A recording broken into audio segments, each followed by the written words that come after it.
Tutorial kung paano maalis yung watermark sa Pixburst. May dalawang way kung paano maalis yung watermark sa Pixburst. Una, pumunta muna tayo sa Pixburst. I-download natin yung video na may watermark. Pagka-download nito, punta tayo sa CapCut. Click natin yung video na may Pixburst na watermark. Pagkatapos, hanapin muna natin yung aspect ratio. Ayusin muna natin yung ratio niya sa 9:16 para pang TikTok siya.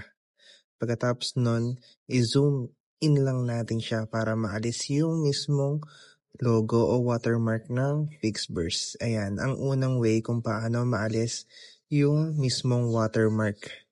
Pangalawang way ay ang pag-screen record nito sa mismong Pixburst app. Ayan, hanap tayo ng video, i-screen record natin siya. Pagka-screen record natin, pwede na tayong pumunta sa mismong gallery. Click natin yung tatlong dot sa baba.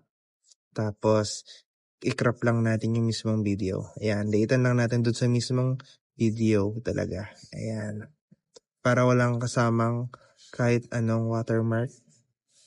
Tapos, i-click lang natin yung done. Ayan na. Meron ka ng walang watermark na video galing sa Pixburst.